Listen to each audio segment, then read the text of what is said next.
Rahim. Welcome back to We Teach. So today we are going to start with English guest paper, and this is specifically focused for federal board because we are focusing on SLO based more.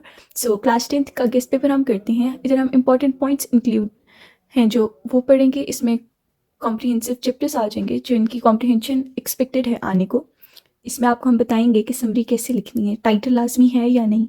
आगे हमारे पास poem है जिसमें paraphrasing होगी. आगे letter, application, paragraphs, ऐसे इस video में हम आपको इंपॉर्टेंट टॉपिक्स बताएंगे. And in the next video we will tell you about the format, क्योंकि जब तक आपको फॉर्मेट सही नहीं आता होगा, जितना अच्छा भी कंटेंट हो, you want get full marks. Okay, I would like to give credits to we teach family that इसने कंपाइल किया. It's totally compiled by us and बहुत अच्छी compiling माशाल्लाह हुई है. So starting up with our guest paper English का है, we'll see the objective part. आपका objective part 15 marks का आएगा, which are basically your MCQs.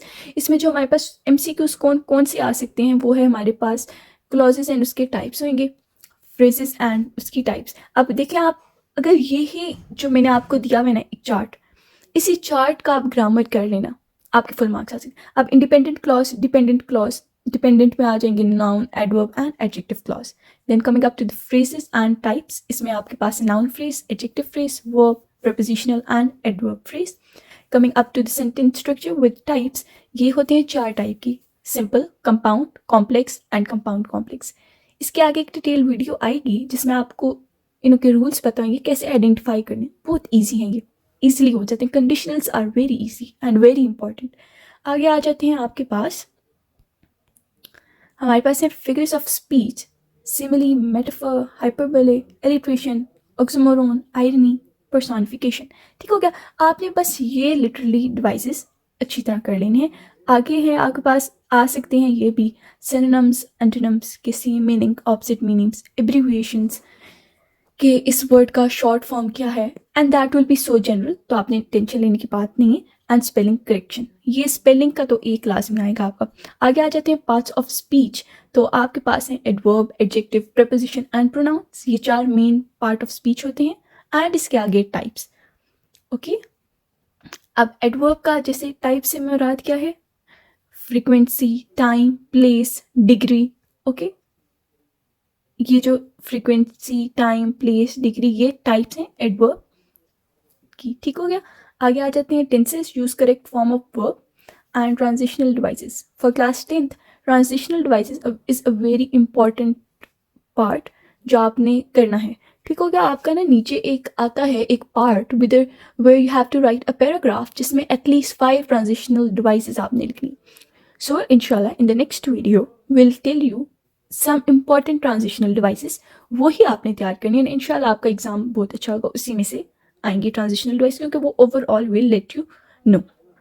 Coming up to the subjective part, section B जो आपका 36 मार्क्स का, आपका पहला पार्ट है कॉम्प्रीहेंशन.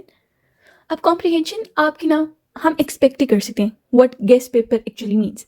ये है world without books, great expectations, faithfulness, selecting the right career. And आप लोगों का SLO बेस्ड है, सो वी आर एक्सपेक्टिंग के आउट ऑफ द बुक भी कॉम्प्रीहेंशन आ सकती है. बट कॉम्प्रीहेंशन का एक आसान तरीका क्या है? फर्स्ट ऑफ ऑल आपने जो गिवन आंसर्स हैं उनको पढ़ना है. आंसर्स मतलब जो क्वेश्चंस आपको दिए गए हैं जिनका आंसर आपने देना है. The questions which are given to you, आपने पहले उनको पढ़ना है, 2 दफ़ा पढ़ के सवाल समझ लें, and then you have to go up on the comprehension part. अपना टाइम वेस्ट नहीं करना, पहले कॉम्प्रीहेंशन को पढ़ें एंड देन क्वेश्चंस पे आएँ, फिर वापस कॉम्प्रीहेंशन पे जाएँ. फर्स्ट रीड द क्वेश्चंस को समझें and then go on to the comprehension. Summary आपने लाजमी लिखनी है. समरी का मतलब क्या होता है? Summary is 1/3 of the total. ठीक है, मतलब अगर आपके पास 100 वर्ड्स हैं तो आपने समरी में 30 वर्ड्स और 33 वर्ड्स लिखने हैं, not more than that.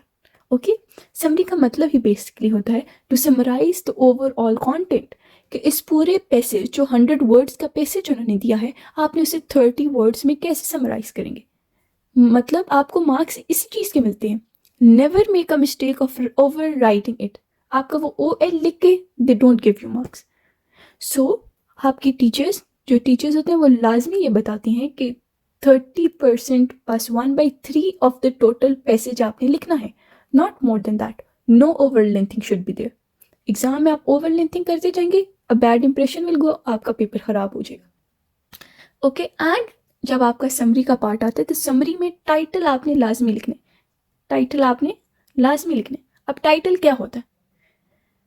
Title होता है जो आपको पैसेज दिया है उसको आप एक टॉपिक में लिखें।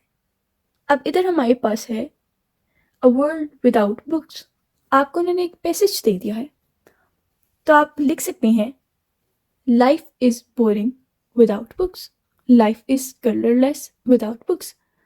ठीक हो गया? आपने इसी तरह ही यूजिंग सिनोनिम्स तीन लफ्ज का एक टॉपिक आपने लिख देना है। Is it clear? तो इस तरह title is very important with summary. नीचे आपके पास 5 क्वेश्चन, आपके पास क्वेश्चन होंगे, उसमें से आपको चॉइस थी but summary is very important. आगे आ जाते हैं हम paraphrase the following important points. आपके पास ये दो पोइट्स की पोइम्स हैं, आपने इनको लाजमी कर लेना है, बहुत डेप्थ में आप इनको एक दफ़ा स्टडी कर लें। ईच वर्ड का आप सिनोनिम अपनी बुक पे लिखें एंड डू ट्वाइस रीडिंग ताकि वो आपके दिमाग में सेट हो जाए, because till the time you do not know the meanings of the poem कि what is the poet conveying to you, you can't give the answers. तो आपने द आंसर्स जो आपको कॉम्प्रिहेंशन के बुक के एंड पे वो पढ़ें, फिर आप पोएम को एक अच्छी तरह थॉरो रीड दें एंड देन आपका ये पार्ट तो full marks is that this part is very easy. आगे क्वेश्चन आंसर आ जाएंगे ट्राई अगेन के, आपको पोइम दी होगी एंड नीचे क्वेश्चंस भी दिए होंगे तो आप इजीली सॉल्व कर लेंगे। आगे आ जाते हैं हम fill in the question for they are saying fill in the blanks with the appropriate auxiliary verbs as per direction in the brackets any four.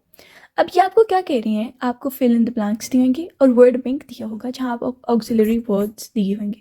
ठीक है, एक वर्ड बैंक में ऑक्सिलरी वर्ड्स होंगे, नीचे आपको फिल इन द ब्लैंक होगा, तो आपने इनमें से अप्रोप्रिएट जगह आपने डाल देना है अपना auxiliary verb.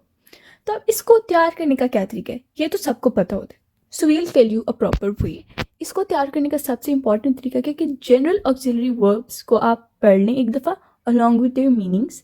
If you don't have those तो हम आपको नेक्स्ट वीडियो में इंशाल्लाह प्रोवाइड कर देंगे ऑक्सिलरी वर्ब्स, आप वो पढ़ें एंड इंशाल्लाह ये ईजिली हो जाएगा। आगे क्वेश्चन 4 में है part B, rewrite the sentence with adverb form of the underline word. जो वर्ड अंडरलाइन है उसका आपने एडवर्ब का फॉर्म लिखना है। ठीक हो गया? कोई भी 4 आपने करने हैं। अब हम नोट पढ़ लेते हैं नीचे, prepare adverb with types because question would be there in an objective and 4 marks question will also be there in an subjective. तो ये आपको हमने पहले इन द स्टार्ट बताया हुआ है कि आपने एडवर्ब्स की टाइप्स करनी है, और मैंने आपको स्टार्टिंग में टाइप्स का जिक्र भी किया था, उनके नाम लेके आपको मेंशन किया था। सो ये वही चीज़ है। आगे आ जाते हैं चेंज द नरेशन। आप देखिए हम आपको सेंटेंसेस नहीं दे रहे क्योंकि अब हमें तो नहीं पता कि क्या सेंटेंस आएगा, बट हम आपको वो बता सकते हैं कि किस एरिया में से आ सकता है, एग्जामिनर किस एरिया से आपको देगा। तो अगर आप वो तैयार कर लें तो आपके तो फुल मार्क्स आ सकते हैं। तो आगे है narration from imperative sentences. Imperative sentence कौन से होते हैं आपको आता है, नरेशन फ्रॉम एक्सक्लेमेटरी सेंटेंस। मैं आपको एक्सप्लेन करूँ साथ, आई होप आपको आता होगा, but exclamatory is like action, ये और आगे हम लिखते हैं ना एक्सक्लेमेशन मार्क, तो anything like this is exclamation जिसमें आप अपनी इंथुजियाज्म, अपनी इमोशंस को शो कर रहे हैं। Narration of a positive sentence to a negative, positive to a negative, positive होते हैं जिसमें नॉट नहीं होता और नेगेटिव में नॉट लगाते हैं, आप उस एक नेगेटिव फेस देते हैं।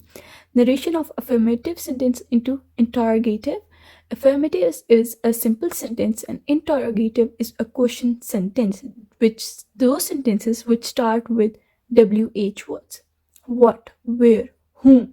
Okay, interrogative का एक और अच्छा easy way to recognize होता है, आप question mark add करते हैं। So there will be 6 sentences in all and you will be required to transform all the questions into negative narrations, imperative, exclamatory and interrogative as I have explained each one to you। आगे section C पे आ जाते हैं। There will be a choice between application and letter. Expected letters and applications are follow. Pattern of both letters and application is given. Okay, आपको अगर नहीं पता कि letter का और एप्लीकेशन का क्या एक प्रॉपर वे होता है लिखने का, देखिए आप लिख लेते हैं, हर बच्चा बहुत अच्छे तरीके से लिख लेता है,